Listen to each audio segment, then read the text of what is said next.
What's up?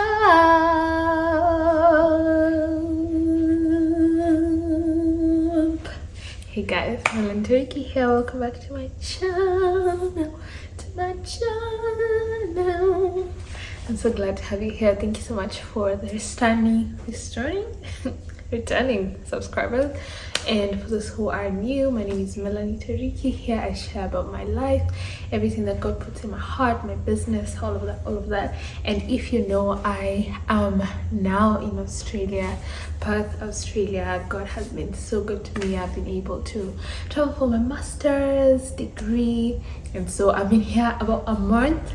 Can you guys imagine? It's been a month.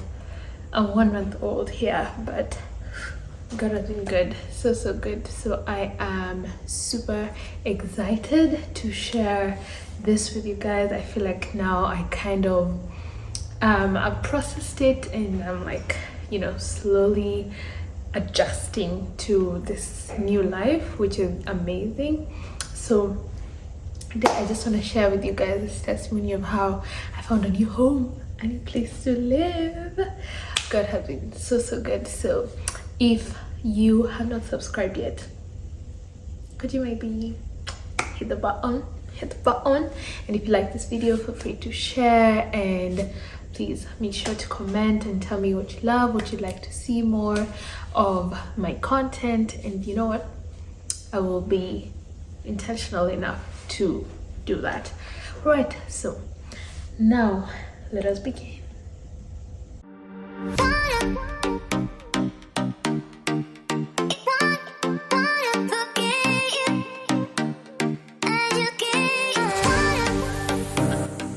Okay, so coming to Australia was a journey. So I do have, I'll link the video over here of me coming, just the journey since last year, that was December last year till I came here. It was an exhilarating experience. I was super excited through it all, but I think in the midst of that I was able to learn how to be patient as well, because initially when I began the process, I had intended to start end of December and be able to travel by February. 1 month. The process will shock you, the system will shock you, but also I think God was just allowing some things to happen in my life before I leave that was super important. So in no way complaining. I'm grateful. I'm still grateful. So yeah, so I had planned to live in February, right? So I did my passport, I did my I worked through an agent. I know a lot of people have like many questions of the process and everything. I promise you, I don't have the nitty-gritties. I don't think I'm credible enough to have the nitty-gritties of what people need to do. I do know that you can do it by yourself or by an agent. So whichever path you go, all the best. But I used an agent, and if you would like their contacts, make sure to tell me in the comment section if you'd like the contacts to the agency. There was such a good agency. It was so seamless. Like the process was just so crisp. It was so nice. I felt like this agency was very focused and very, you know, on their A game, because I know a lot of people have worked with agencies that are not really good in terms of their communication, and then it was just like the process was just all over the place. And because you're at a vulnerable position as a student or as someone who wants to travel, you don't know what is supposed to happen. They have the upper hand, so if they're not reliable, it gets a bit tricky. So this agency was amazing. They gave me details of the whole process and everything, so it was a really good process. So what I'm saying is, so I started my passport, I went to the agency, I did everything, and then I launched my visa and all of that, the whole process about it. So when I was beginning the year, or rather, yes, when I was beginning the year, I remember writing on my notes on my phone, and just telling God like about the Australia journey that I want to take upon, and just surrendering it to God and just telling God, you know what, you know everything.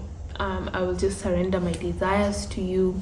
I desire to travel, I desire to go, so if it is your will, just do that for me. But I also remember writing that, God, I kind of feel like my process will be accelerated. It feels like it will be so seamless. I won't think too much in the process because I know myself. I think I think a lot. I think a lot. So it's very easy for me to sometimes get stressed, but I'm working on that. We work with God. But yeah, so it was a very intentional prayer, because I knew that it's very easy for me to panic. It's also very easy for me to not surrender things to God, because that's usually what leads me to worrying and anxiety and all of that. So I was like, you know what, I trust in you with this process. I will surrender everything. So even when the offer letter from the school came, I was like, whoa, praise the Lord, but it's still surrendered. And so through and through, I was doing a lot of research. In terms of the country, in terms of school life, international student life. I was watching so many videos, so many YouTube videos, and there's so many good resources out here. But I remember thinking, there's no one who's like showing a real student life day to day, which I'd really love to see. I didn't want the sit down videos of telling me how to go to Australia, because I feel like I was past that because of the agency, of course. Not that they're bad, that's exactly what I'm saying. It's so bad, but what I needed at the time was not information about how to go there. I wanted to see, when I get there, what does life look like. So, but then we live by the road, so if you hear a lot of car sounds, that's what it is. Anyway, so I was researching, I was just doing a lot, and I loved it. I really enjoy watching content and vlogs and all of that. That's why I love putting out vlogs as well, which I'm trying my best to do. I hope you guys are enjoying. Anyway, side note. So by this time, I was learning about how to get accommodation and all of that, and most of the people that I was watching their content in Australia, it wasn't specifically from Perth. I didn't actually find an international student from Perth, especially African international students from Perth doing content. So I was like, maybe I will put out content so that at least people know what happened, right? So in the midst of that, I didn't know what accommodation might look like, because most of the people who come here that I know of have been hosted by families or something like that, but I didn't have any family here. I only have one cousin and a few friends who are young people. I feel like it's easier when people are like parents, and are used to that familiarity. But if you're all students, and people are normally not allowed to host in some certain parameters and all of that. So I started thinking, okay, so now that I have my offer letter, I have everything, it's just the visa acceptance that I need to find accommodation, right? So in the midst of all this, there's a part of the process just before I went for my biometrics. So biometrics are them giving the government your fingerprints, all of that, and then after that it's medicals, where they just do x-rays, all of those things. But then if you want details on this process, please tell me, so that I know if I can do a video about how the process went for me, as much as I did use an agency, just the nitty-gritties of my experience. So I'll be glad to do that, but now I'm just passing by. So I go ahead and do what? Sorry, I lost my train of thought.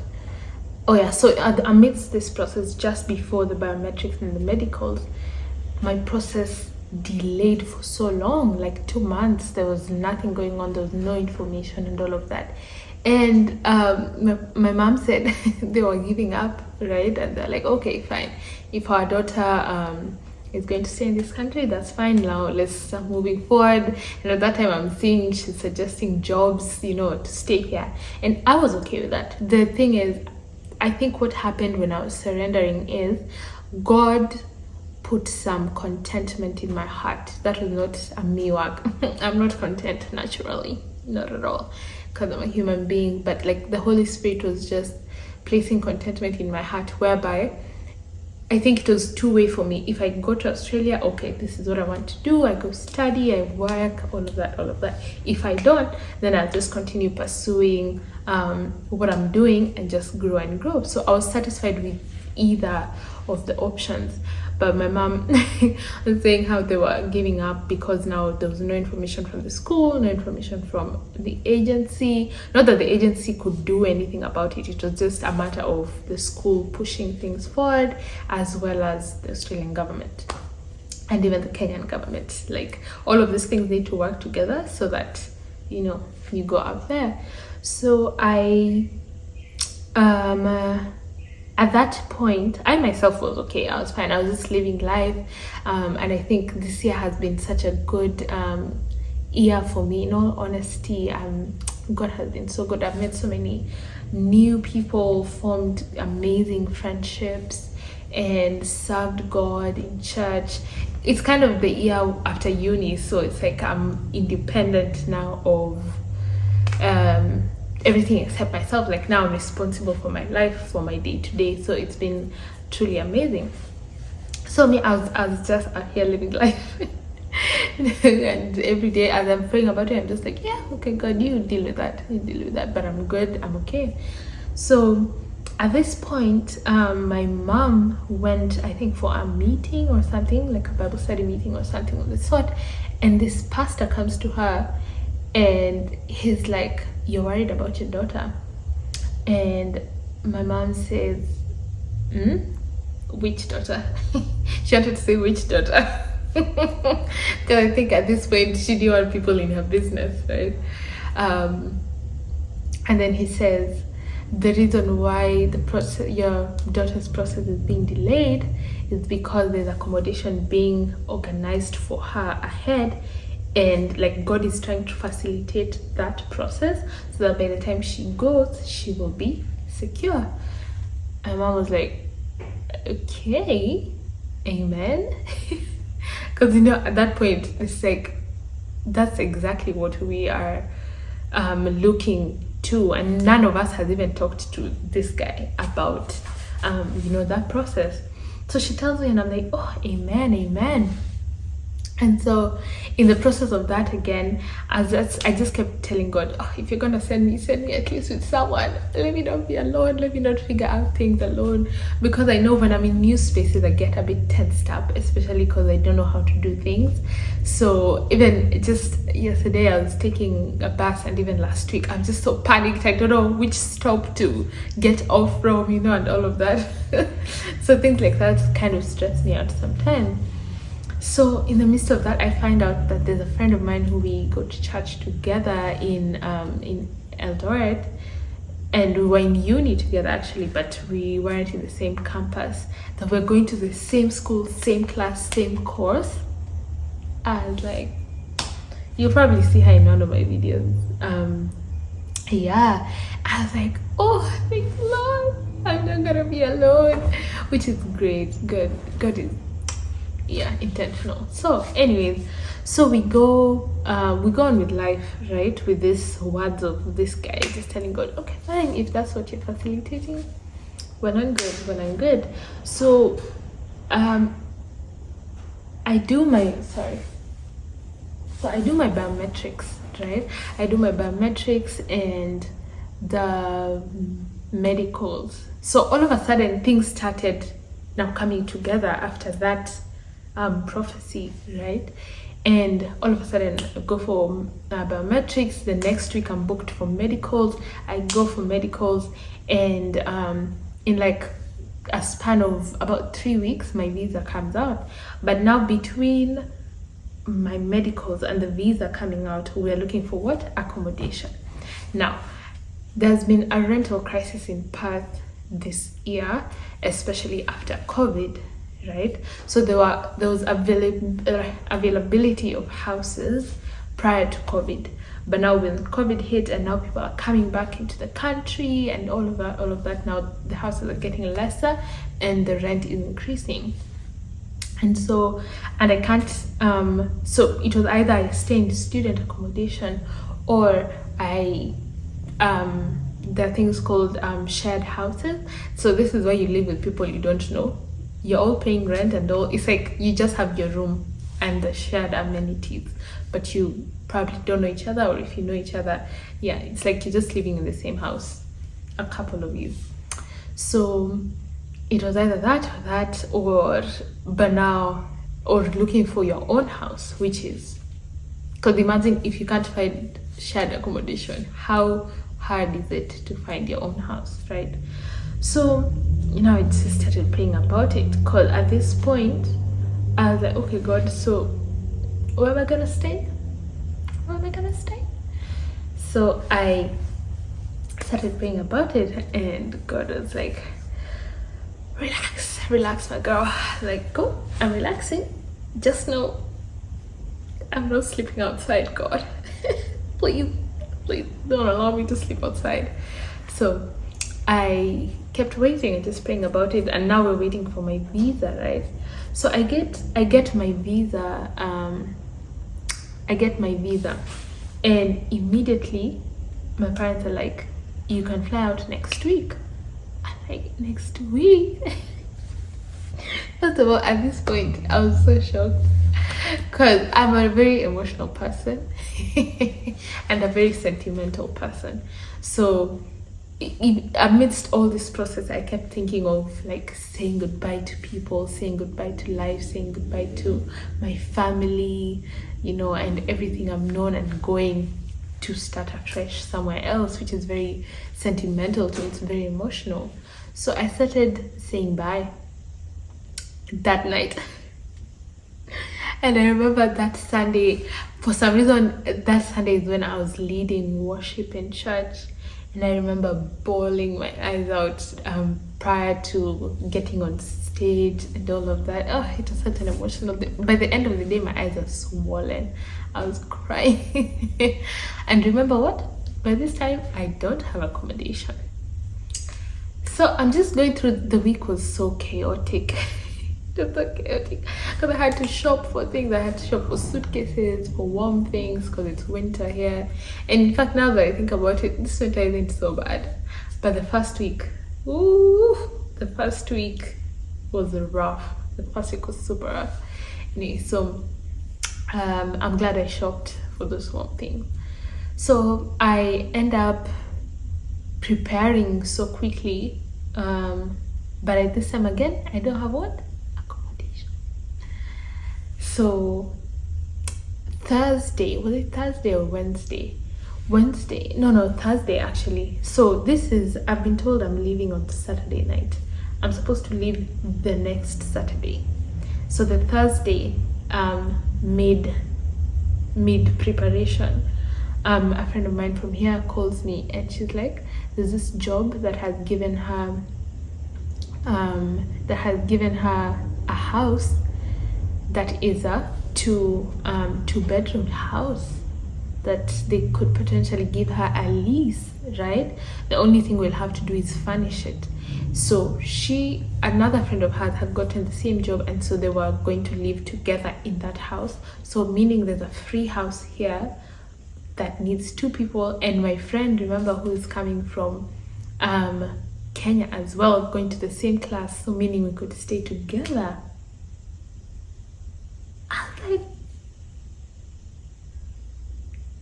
so we're here telling ourselves with my parents, okay, so what we'll just need to do is changa money and be able to furnish the house, right? I was so excited. So I end up finishing my preparations, saying goodbye during the week to my friends, to my church people, to my family, all of that, and I'm getting ready to leave, right? But now what needed to happen now was that I needed to be here to provide like rental evidence, so you kind of need you need credibility to be able to rent a space, right? So they want you to give your rental records, your statements of payments, all of that. Did I have any of that? Because I've been staying in my parents' house.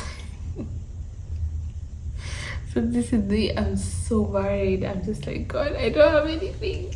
And it's not my fault that I don't have anything, I'm just like, God, what are we going to do? What are we going to do? So I come,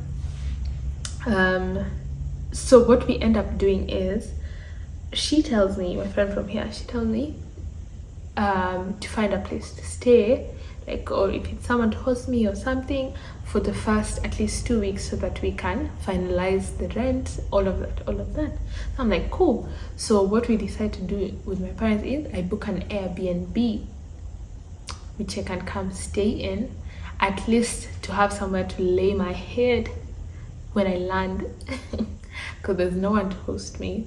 And then from there now we can move, right? So that's what I do. And the goodbyes are finished. We go to the airport, like you guys saw in that previous video, and I land, right? And my friends come for me at the airport, and then they take me to this Airbnb, which, like I told you in the last video, it was far. It was so far, but it wasn't like far. I know, well, in Kenya, far is not that far, but it let me give it perspective, like Nairobi to Limuru, that kind of far. So it's like an hour's drive from the airport and from the city side and all. So I do get that, but at that point, do I care? Because why? I'm in Perth, I'm in Australia. I mean, where's the Wahallard? There's no Wahallard, and I'm getting a new house, which I can furnish and all of that. Ooh. Right, so I get here, we go to the Airbnb. It's such a lovely, it's the first one on my last video. Again, if you haven't watched it, please watch it after this one. But yeah, so I go there, we stay. It was so cold. I got a really bad cough. And I was just blowing my nose. No, I didn't get a cough actually. I was blowing my nose a lot. I had a really bad running nose every day, and like, it's of course the change of weather and the cold as well, because it's winter here, and for some reason there it was colder than here. But of course, so I end up staying there, right, for the 2 weeks, yes. But in the middle of these 2 weeks, that deal doesn't go as planned, and now I'm like, ma'am, I booked an Airbnb for 2 weeks. After 2 weeks, I'm supposed to be out of here. So, what's this you're telling me? What's this you're telling me? Don't play with me. Don't play with me. I moved out of my home country, from everything I know, and then you're telling me.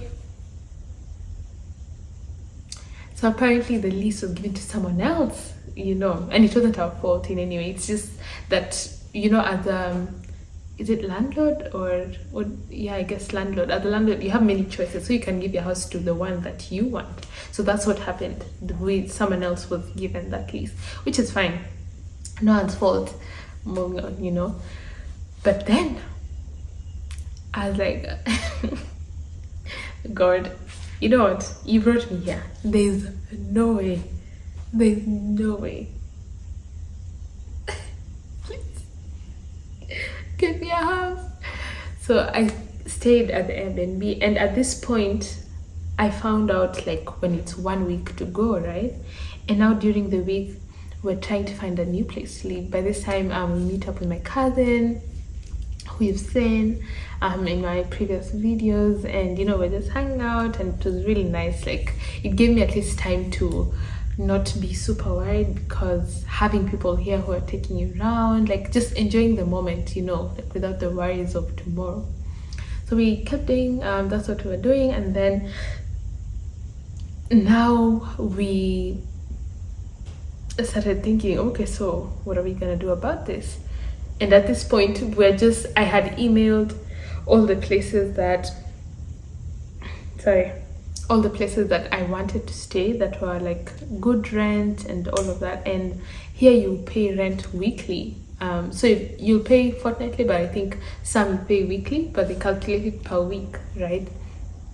And so it ranges from 150 Australian dollars to as high as wherever, but most students would stay between 150 to 300 dollars per week. Yeah.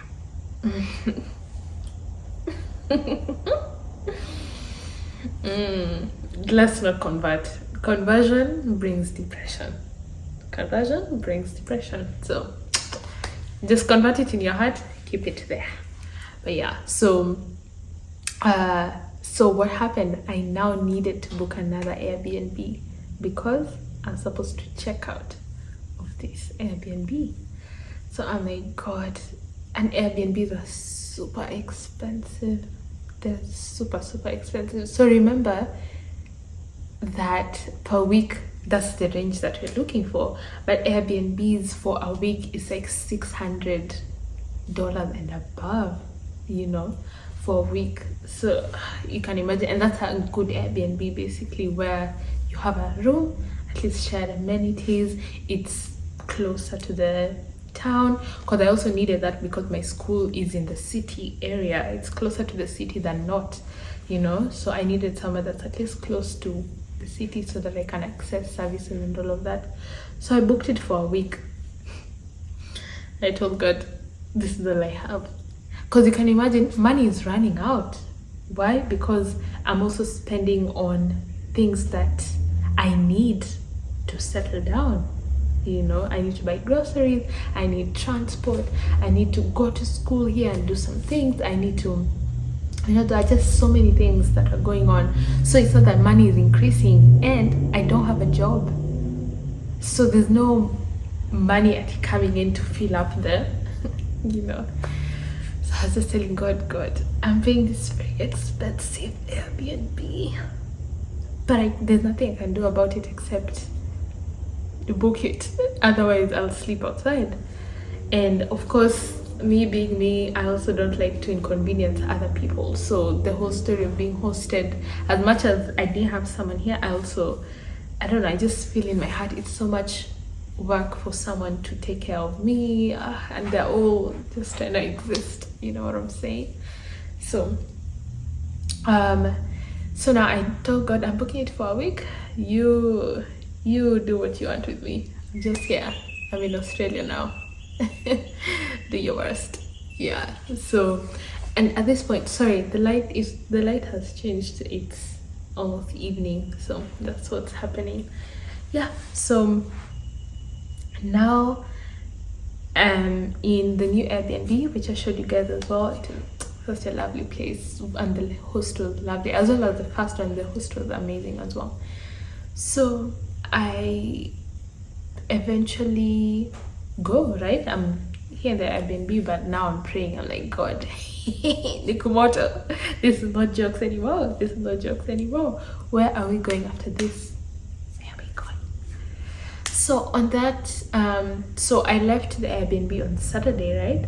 I booked it till the next Saturday. So something about Saturdays. So on Saturday, my cousin tells me, oh, there's a friend of mine, by the way, who they're looking to. Oh, I remembered another detail. So I had a plan B, which if this house that we're supposed to furnish didn't work out, my plan B would be to move into a friend's place who they're moving into a bigger house. But that didn't go through. So my plan A and plan B, nothing.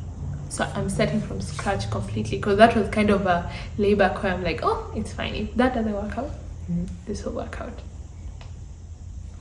So I eventually, I had to figure out things for myself, right? Because here, plan A, plan B, nothing. So my friend tells me she has a friend who they're moving into a bigger house that has an extra room, and they're looking for someone, but I'm not sure. They have to meet up with you first so that they decide whether they want to, have you in their house or not. I'm like, let's go, let's get it. And at the same day, I had now booked another inspection, because of course here you have to go for inspection before you start the process of negotiating whether you want to stay there or they'll accept you and stuff. So I had booked on Sunday. So this is Saturday that when she's telling me. So on Saturday midday, I'd have to meet her friend's housemate, and at 3 p.m. I'm supposed to meet this other house to a woman, to the shared accommodation, and same to this one as well. So so Sunday comes, right, and I'm praying, and the night before I just told God, you know what, I surrender this process to you. Wherever I'll stay, I'm in your hands. So Sunday comes and my cousin comes for me. We're having breakfast and just talking about it. The woman who I'm supposed to meet at 3 p.m. tells me, sorry, we've gotten somebody else. Thank you for asking. I'm like, hey, why would you do that? Why would you do that to me? But then I told my cousin, God wants me in this other place. But they have to approve of me first. I'm just here. I have nothing. I'm just here. So we go meet them at their house, at their old house, right? And we meet, and they are so lovely. They are so lovely. They welcomed us into their home, and just like, welcome. My name is so and so. I won't reveal the details of their privacy, of course. But like, they're just so lovely and welcoming. And then we sit down, and then the lady is like, so we're moving in on Tuesday, so all you just need to do is buy a bed, so the rent will be this and this and this, which was way in my budget.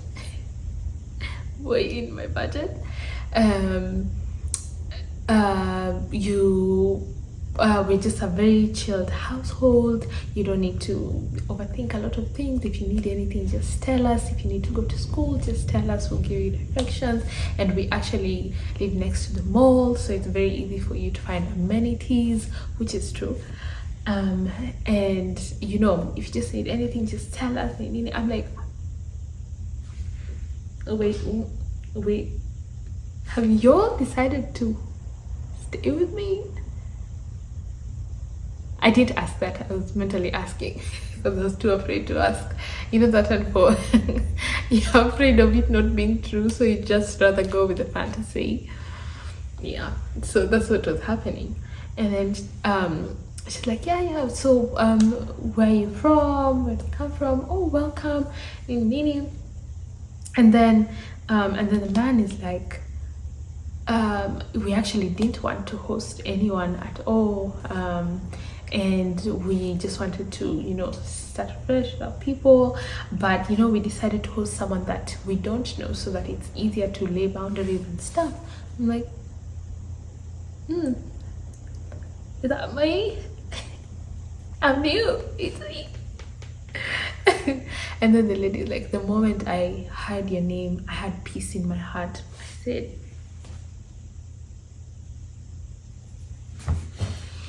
was the Lord not fighting for me? Was he not fighting for me?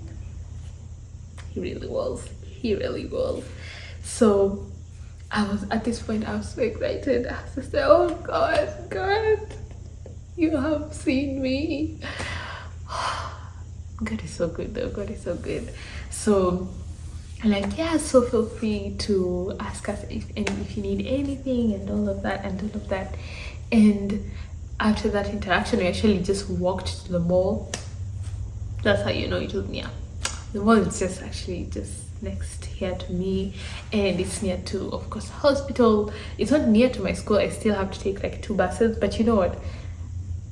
I really enjoy those bus rides. I enjoy it a lot. I enjoy it a lot. So it's really fun just going through the whole process.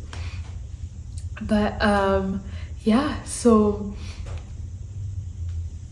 it really is exceedingly abundantly more than I could think, ask, or imagine, because now I have my own room. You guys saw me build a bed. I built a bed, and of course, with time, I'm just accessorizing my room and all of that. But I can't imagine that last year at a time, no, not at a time like this, but like last year when I was starting all of these things, that surrender meant something. You know, that telling God, okay, my hands are off this, you figure it out, I'm just chilling over here. You know, that meant something to God, and that surrender kind of accelerated God's working in my life. Because you know, when you're struggling to be in control and God is the one actually in control, there's just that tug of war, and you waste so much time rather than letting it go and allowing God to, you know, keep going. So I think me even being here, you can see it's such a beautiful home, and I'm so grateful for that.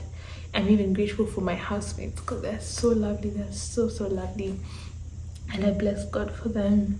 And all I'm gonna say is just give it to God. Try Jesus, not me.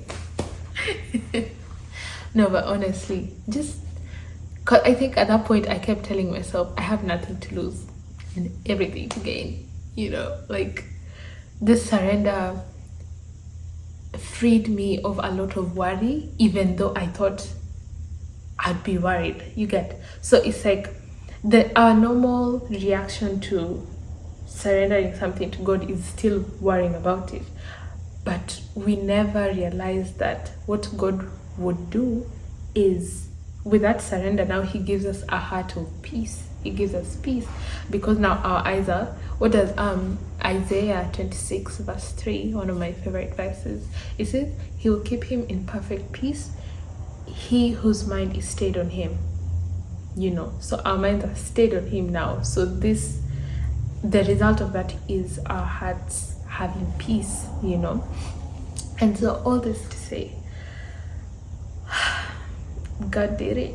And I know it's not the last thing He's going to do. You know, we're talking about something with a friend of mine. I'm just saying, like, God's goodness doesn't run out. There's no expiration date for, okay, you've had enough, now turmoil. You know, God is constantly always going to be good. Because what does Psalm 23 say? Goodness and mercy shall follow me all the days of my life. And I take that with authority, you know, because one thing that God does is honor His word, and He will honor His word for sure by us taking that truth, you know, as gospel truth, because it's gospel truth. Yeah. So anyway, all this to say, again, I feel like I've concluded quite a lot of times, but believe in God. If God did it for me, He can do it for you. He can do it for you for sure, for sure. And I'm looking forward to the many things that He will keep doing, to the many testimonies that I'll keep telling. But really, all glory to Him. I don't exist for myself, I exist for Him. And I pray that even in my stay here, even in, you know, the ripple effect of what life will come with, I just continue, you know, glorifying Him. Like, may my life glorify Him. May this success glorify Him more than me, because He's the main character. Personally, I'm just a prop. But a good prop, you know, the prop that is loved. Anyway, that's a side note. But yeah, I hope this encourages you. I hope this kind of fuels you if you're trusting God for something. Believe that could actually happen, you know, because this God is our God, you know, and He loves us, and He will do exceedingly abundantly more than we can think, ask, or imagine. So yeah, thank you so much for listening. Thank you so much if you've gotten this far, warrior.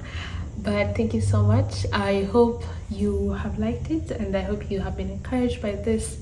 And yeah, make sure you like, subscribe, comment, and share to whoever you think might need this encouragement. Yeah, so Adios. See you on the next one.